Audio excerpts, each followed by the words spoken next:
Bonjour à tous et à toutes. J'ai un peu triché, un peu menti. On va parler d'OpenTofu, mais pas que.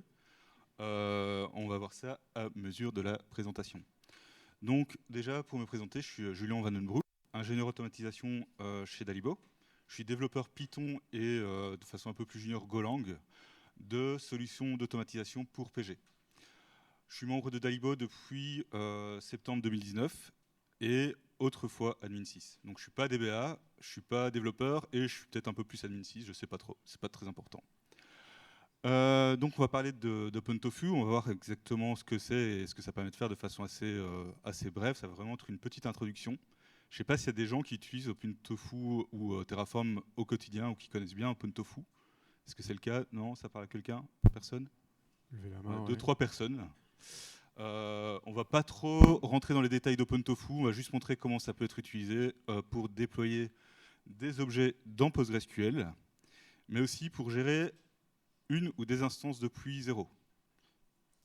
Donc, juste un point sur OpenTofu, c'est un clone libre de Terraform. C'est un outil d'infrastructure as code. Ça permet de décrire et de provisionner et gérer des infrastructures de manière déclarative. Donc en gros, l'idée, c'est que les DBA Ops ou SysOps, ou peu importe comment on les appelle, vont pouvoir décrire leur infra dans des fichiers, balancer ça à OpenTofu, et OpenTofu va se charger de créer les ressources qui sont décrites dans ces fichiers de configuration. On reviendra là-dessus un peu plus tard avec quelques exemples deux exemples basiques pour des fichiers et de la VM, et ensuite pour déployer des instances PostgreSQL. Pour continuer sur l'introduction à OpenTofu, donc ça permet d'utiliser le langage HCL, HashiCorp Configuration Language. Ça permet d'avoir une approche déclarative. Donc on va pouvoir définir quoi créer et pas comment. Donc au lieu d'avoir une liste d'opérations de choses à faire, on va dire je veux par exemple une instance Postgre qui écoute sur le port 5432 avec le data checksum actif. Et c'est l'outil qui va se charger ensuite de faire toutes les opérations intermédiaires nécessaires pour faire en sorte qu'on obtienne le résultat attendu. Il y a quelques concepts clés. Il y a la notion de provider. Un provider, c'est un petit morceau de logiciel qui va permettre de faire la glue entre la définition des ressources et un fournisseur d'informatique nuageuse. Il y a la notion de ressource. Une ressource, c'est en gros ce qu'on veut pouvoir créer. Typiquement, une instance Postgres, ça pourrait être une ressource. Une VM, ça peut être une ressource. C'est un exemple qu'on verra un peu plus tard dans la présentation avec une petite démo. Il y a aussi la notion de data source, qui est là plutôt une approche un peu inverse. Donc, au lieu de créer des ressources, on va pouvoir collecter des informations depuis un fournisseur d'informatique nuageuse et faire du traitement sur les informations qui sont collectées. Un autre concept important quand on fait du OpenTofu ou Terraform, c'est le fichier d'état. Donc, en gros, on va voir, on va avoir un fichier qui va permettre de représenter la réalité connue de l'infrastructure telle qu'elle est chez le fournisseur cloud. Ce que je veux dire par là, c'est que les utilisateurs d'OpenTofu Terraform vont pouvoir décrire leur infrastructure de leur côté. OpenTofu, pour s'assurer que la réalité correspond bien à l'infrastructure qui est définie, va maintenir un fichier d'état qui va permettre de garder une trace des ressources qui ont déjà été créées, des configurations au moment où elles ont été créées, et ainsi de suite. C'est un fichier assez important, dans le sens où ça contient une description des ressources telles qu'elles existent au sein des fournisseurs cloud. Et ce fichier peut être soit local, soit distant. Et en général, quand on travaille à plusieurs, pour avoir une certaine cohérence collective de la réalité, c'est bien de le mettre sur un repos distant. Donc si on est plusieurs DBA ou sysadmin à travailler sur une infrastructure, c'est bien d'avoir une connaissance commune de la réalité pour éviter de recréer des ressources alors qu'elles ont déjà été créées ou alors de supprimer des ressources qui ont déjà été créées par d'autres. Ici, on a deux petits exemples d'utilisation d'OpenTofu. Le premier, c'est pour créer un fichier. Donc, comme je l'expliquais plus tôt, on ne va pas décrire les étapes pour créer le fichier, on va juste décrire le fichier. On va avoir une ressource de type local file et on va donner un nom à ce fichier. Il va s'appeler hello.txt et il va avoir du contenu qui va être hello pg session avec une petite main qui fait un signe. Et en gros, on va pouvoir passer ça à OpenTofu et c'est OpenTofu qui va faire les différentes étapes pour créer le fichier. Donc, il va créer un fichier, se mettre en position 0 dans le fichier écrire le contenu, sauvegarder des fichiers, et ainsi de suite. Donc au lieu de décrire vraiment les différentes étapes pour atteindre un objectif, on décrit la ressource telle qu'on la souhaite. Pareil, en dessous, on a un exemple pour créer une VM. On peut définir la VM telle qu'on veut la créer. On va lui donner un nom, un boot, bref, différents paramètres. Et c'est OpenTofu qui va faire le lien entre la description de l'inventaire et le fournisseur d'informatique nuageuse, donc le fournisseur cloud, typiquement Scaleway, OVH ou autre. Et pour maintenir une certaine connaissance de l'état des ressources, OpenTofu va garnir un fichier .tfstate qui va en gros refléter les ressources telles qu'elles existent chez le fournisseur cloud. Donc c'est très bien, on a quelques concepts de base. Maintenant, qu'est-ce qu'on peut faire avec OpenTofu ou Terraform pour PostgreSQL? Moi, mon analyse, c'est qu'il existe deux types de providers, donc deux types de briques logiciels qui viennent se greffer à... Oups. C'est le mauvais côté. Non. Un laser, je vais peut-être plus simple comme ça.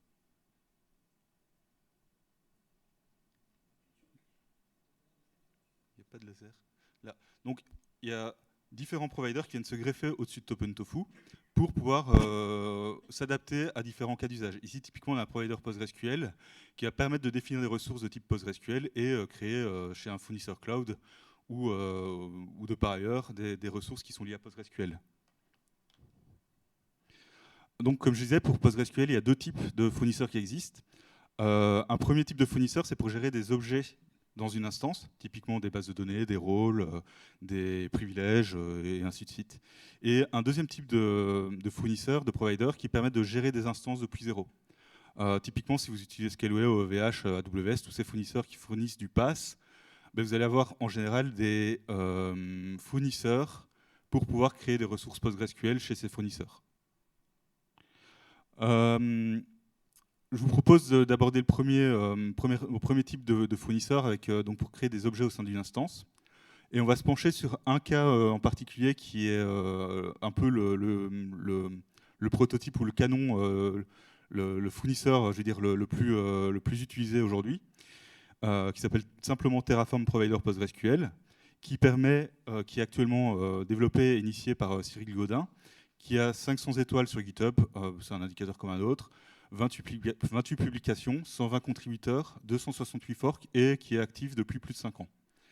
Donc c'est un fournisseur qui est déjà pas mal utilisé, rodé, qui a une certaine maturité.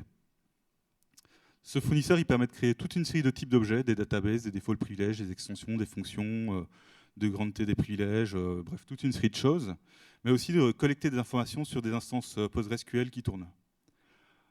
Hop. J'ai un petit exemple ici. Donc on a besoin d'une instance, de créer une instance. Je vais peut-être juste passer en mode démo.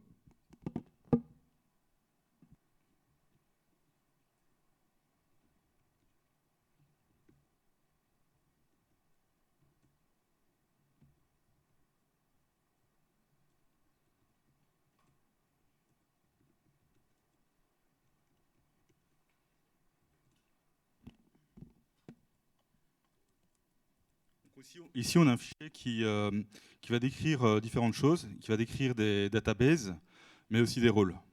On a aussi une configuration pour le provider lui-même, donc pour le provider PostgreSQL, pour pouvoir se connecter à une instance. Et tout ça, ça va nous permettre de créer des rôles et des bases de données.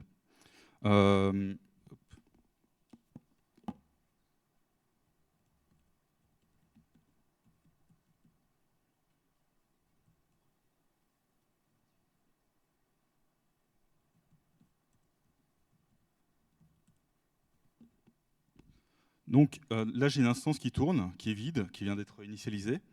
Là, je fais un tofu plan qui va me permettre de définir, de planifier un petit peu les ressources qui sont à créer. On voit que l'outil me retourne qu'il y a 11 ressources à créer.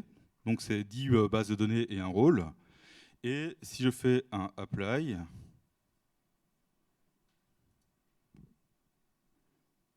hop, on va voir qu'il va créer mes bases de données et mon rôle. Si je me connecte,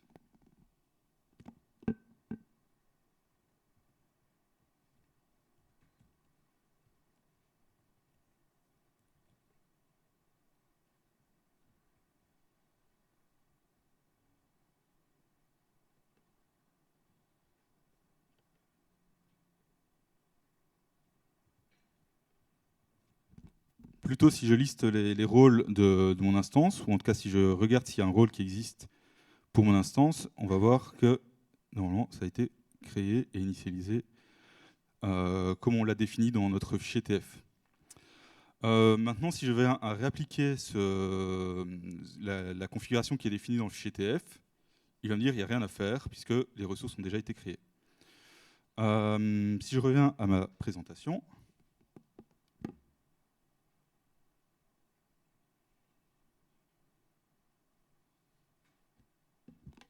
donc on voit qu'on a la possibilité de créer des rôles et des databases. C'est bien si on a déjà une instance qui tourne. Par contre, si on n'a pas d'instance, qu'est-ce qu'on peut faire? Soit on va s'orienter sur un fournisseur de cloud provider, un cloud provider, si l'Amazon SCW ou Scaleway ou OVH ou autre, et on va pouvoir utiliser le provider du fournisseur pour pouvoir créer des instances depuis zéro. Une deuxième option possible, c'est de bricoler une solution maison, par exemple avec une API qui pilote du Ansible. On a déjà vu ça chez certains de nos clients qui ont cette approche-là.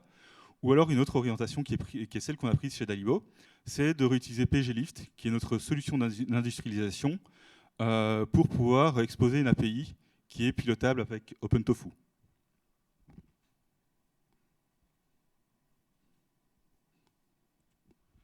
Et je vais passer assez rapidement sur PGLift. Donc quelques éléments concernant PGLift. C'est un élément central dans notre solution d'industrialisation. C'est une librairie Python avec plusieurs interfaces. Il y a une CLI, une interface Ansible, et là, très clairement, on travaille une interface REST pour pouvoir venir brancher à un provider OpenTofu. Entre autres, on peut aussi imaginer d'autres clients et d'autres cas d'usage. À partir du moment où on a une API REST, on peut avoir différents clients. Ça permet de déployer PostgreSQL et des composants satellites. Typiquement, pour la sauvegarde, on peut déployer PostgreSQL plus PGBack REST pour l'achat Patroni, pour l'inventaire de parc, Temboard et ainsi de suite. Ici, on a une aide pour voir un petit peu quels sont les différents objets qu'on peut manipuler avec PGLift. On peut créer des instances, on peut manipuler la configuration, les rôles, la database, manipuler le PGHBA, les walls et ainsi de suite. Je peux montrer ça assez rapidement. Hop. Ou c'est peut-être pas nécessaire, je vais quand même le montrer.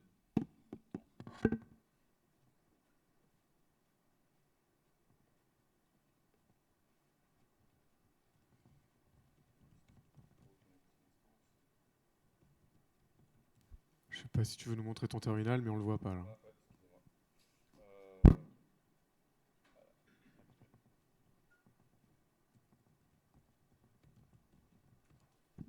Donc là, on voit qu'actuellement, j'ai pas d'instance. Hop.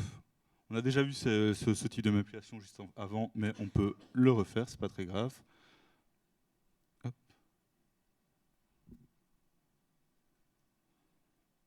C'est pratique ça.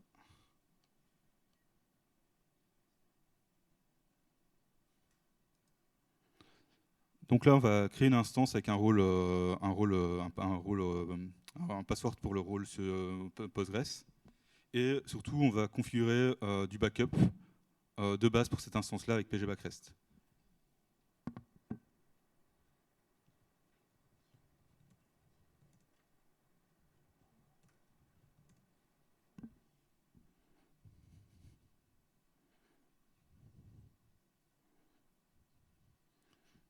Maintenant, on a une instance qu'on peut backuper, manipuler avec PGLift, c'est très bien. Mais ça ne répond toujours pas à notre besoin de pouvoir piloter des instances avec OpenTofu. Et c'est là que vient un autre principe,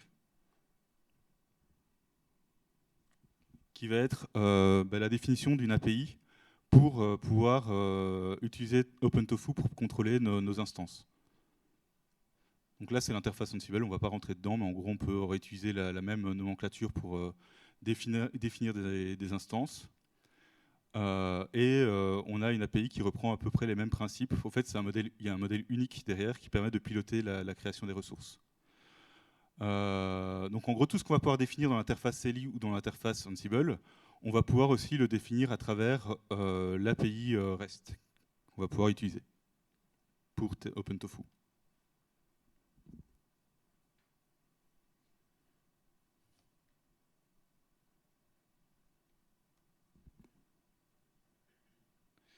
Donc là, simplement, il y a quelques exemples qui montrent comment créer une instance à travers cette API. On peut faire un put typiquement vers un endpoint de notre API et dire on veut une instance qui va s'appeler PG Session, qui va écouter sur le port 8989 et qui sera en version 18. Ensuite, on peut récupérer le statut de la tâche qui a été généré par le premier appel d'API.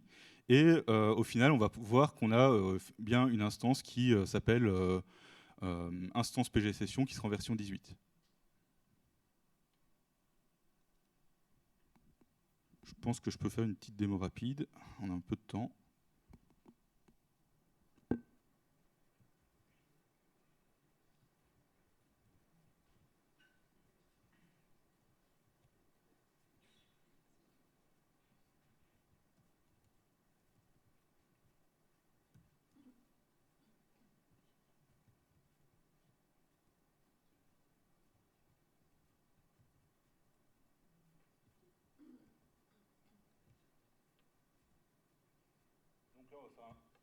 Là, on va faire un put vers le endpoint instance et on va donner un nom à notre instance qui sera instance underscore PG Session et l'instance sera en version 18. On voit que ça nous retourne un espèce d'identifiant, que vous faites un identifiant de tâche qui correspond à la création de notre instance.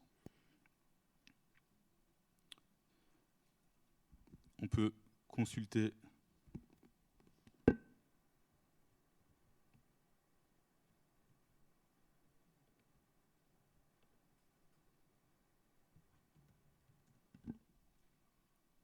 sauf que c'est un get, pas un put. On peut consulter le statut de la tâche, qui va nous permettre de confirmer que l'instance a bien été créée. On voit que la tâche a été complétée. On peut même retrouver les logs de la création de l'instance. Et si je fais un pglift instance list, on va pouvoir retrouver notre instance qui a été créée. Donc très bien, on a les composants et l'infrastructure de base pour pouvoir écrire des clients HTTPS, pour pouvoir, on a des clients pour pouvoir créer des objets et des instances PostgreSQL ou pglift avec une REST API.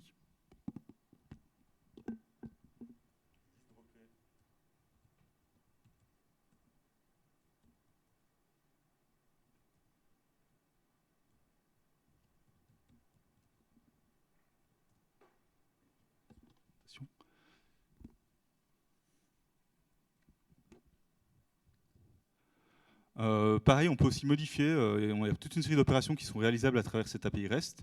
Typiquement, modifier les paramètres d'une instance avec, pareil, la même approche, un identifiant de tâche et la possibilité de reconsulter les paramètres après modification ou création. Tout ça pour dire qu'on a différents endpoints qui permettent de manipuler des instances Postgre en se basant sur pglift et qui permettent aussi de déployer des composants satellites comme pgbackrest ou Patroni ou que sais-je. Donc on a plusieurs interfaces, une approche déclarative, donc on peut définir des objets de façon déclarative et un embryon d'API. Donc ça ouvre la porte à plusieurs clients et pourquoi pas un client OpenTofu. Donc on a fait un petit travail de recherche et développement pour définir quelques types de ressources qui permettent de créer des instances pglift ou PostgreSQL en s'appuyant sur nos composants logiciels, notre solution d'industrialisation. On ne voit pas très bien parce qu'il s'est tronqué. Et en gros, on va pouvoir définir des instances. Évidemment. Je vais montrer le fichier de configuration, ce sera plus simple, je pense.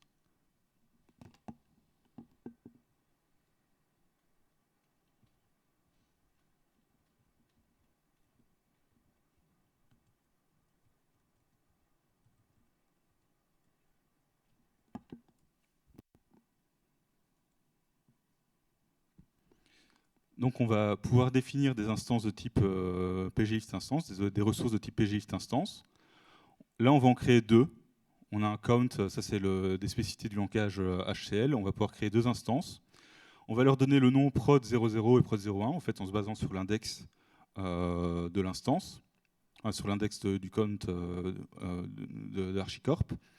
Et on va assigner le port 68.0, 68.80 et 68.81.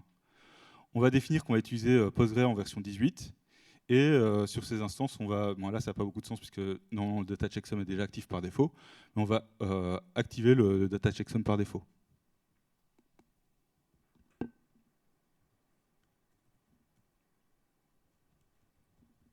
Donc là pareil, on va pouvoir planifier et créer des ressources.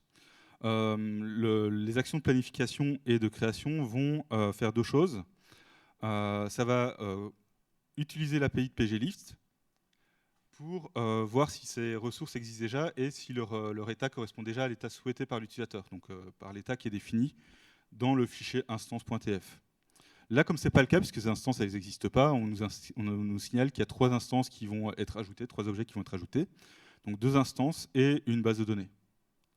On peut faire un apply.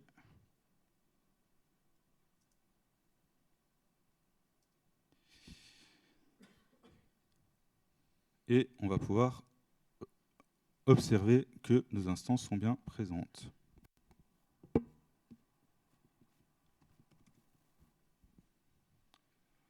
Je pense qu'on peut même vérifier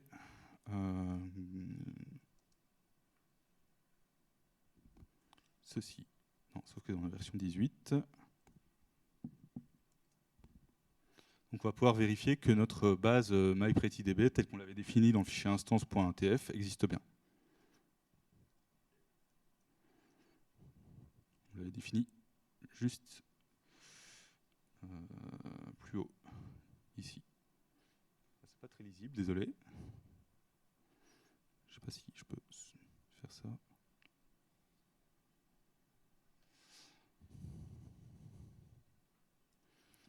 Maintenant, si un DBA Ops vient modifier les paramètres qui sont définis dans ce fichier de configuration, typiquement si on vient modifier, je sais pas, le max connection, hop, on va le passer à 45.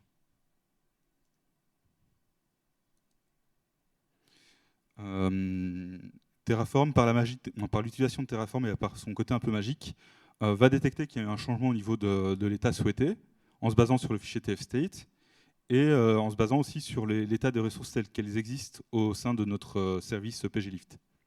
Donc typiquement, si je fais un tofu plan, on va voir qu'il y a des choses qui ont drifté, qui ont changé, et il va indiquer exactement quels sont les paramètres qui ont changé. Donc là, si je fais un apply derrière,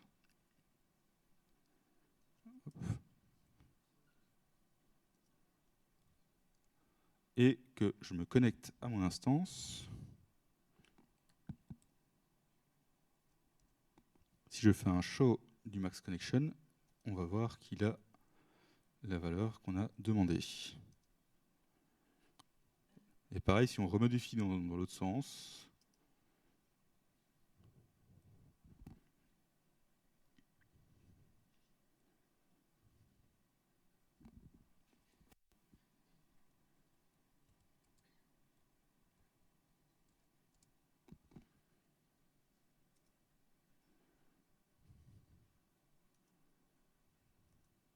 on voit que c'est bien pris en compte.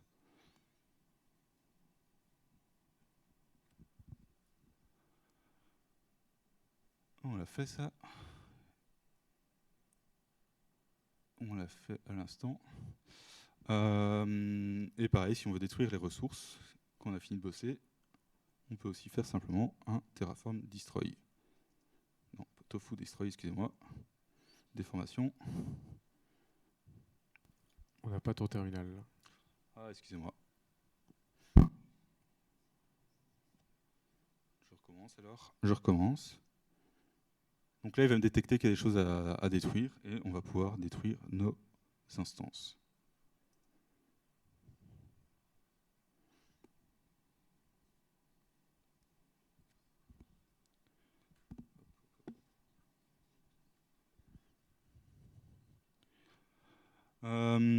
Tout ça pour dire qu'au fait, aujourd'hui, si on veut utiliser Terraform pour pouvoir initier des instances, sauf si vous utilisez un cloud provider du style OVH, Scaleway ou autre, il n'existe pas grand-chose. C'est pour ça qu'on est venu avec cette approche un peu hybride ou un peu solution basée sur pglift, qui est un peu notre outil qu'on développe depuis un petit moment.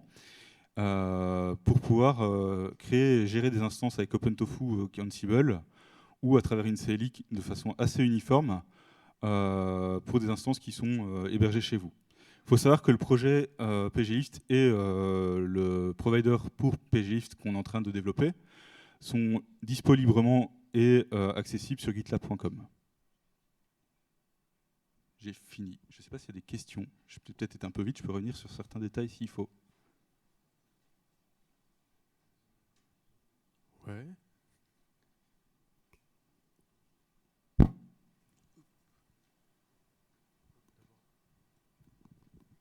Merci pour la présentation. Moi, j'avais des questions. Enfin, une question, c'est sur le changement de paramètres ou des choses comme ça. Est-ce qu'il y a un arrêt relance de la ressource? Actuellement, c'est vraiment du développement, c'est une tech preview de ce qu'on est en train de faire. Là, c'est un restart automatique. C'est un restart automatique. Ouais. Mais l'idée, c'est effectivement de pouvoir laisser l'utilisateur choisir un moment. D'accord. Parce que le problème, c'est que si on fait ces opérations-là en prod, ben. Ouais, d'accord. Voilà. Mais au fait, comme je l'ai montré sous le capot, c'est PGLift qui est utilisé, donc c'est une librairie Python. L'interface ligne de commande, elle demande à l'utilisateur. Donc si on fait un PGLift, je sais pas, pgconf, modification de la configuration, l'outil va détecter qu'il y a un changement qui nécessite un restart et va demander à l'utilisateur de restarter ou pas. Va demander à l'utilisateur s'il veut redémarrer ou pas. Là, avec Terraform, pour l'instant, moi j'ai fait le choix de redémarrer automatiquement pour des questions de test, mais c'est un truc qui a à modifier et à changer. Ça ressemble un peu à ce que Cloud Native PG fait du coup. Ouais. Tu vas partir sur le même principe de supervised, non-supervised. Exactement, ouais. La différence avec CNPG, c'est que notre idée, c'est d'avoir aussi un outil qui n'est pas exclusivement Kubernetes, quoi. Et concrètement, la différence entre le provider via PGLift et le provider que tu as cité tout à l'heure dans GitHub? En fait, le provider dans GitHub, il permet que de manipuler des objets dans une instance qui existe déjà. Tu ne vas pas pouvoir créer une instance from scratch. Et surtout, nous, ce qu'on essaie de garantir avec PGLift, c'est d'avoir une certaine connaissance, une certaine maîtrise du métier DBA et de l'implémenter dans PGLift et de pouvoir permettre d'avoir certaines règles de bonnes pratiques, je veux dire, classiques pour les DBA. Je ne l'ai pas montré, mais par exemple, quand on crée une instance, il y a du calcul automatique pour savoir quelle mémoire allouer à différents paramètres et ça permet d'automatiser déjà toute une série de choses directement, quoi. Là, tu l'as montré avec un QEMU, donc avec une VM. Ouais. On peut le faire avec des Docker, typiquement? Ça marcherait? Au fait, là, l'exemple que j'ai montré, c'était même pas sur une VM, c'est sur ma machine. J'ai juste montré un petit exemple avec Proxmox, mais c'était juste pour expliquer le concept de ressources, au fait. Ah, il y a le micro qui lâche.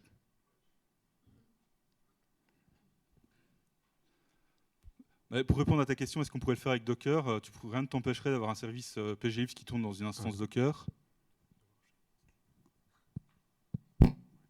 Oui, ça marche. Donc la question c'était oui, est-ce que la ressource créée, on peut créer plutôt des Docker que des VM, quoi. Ouais, mais maintenant, est-ce que ça a du sens? Je sais pas trop. Bah, si tu veux pouvoir déployer et tester ton déploiement sur un Docker plutôt que sur des VM.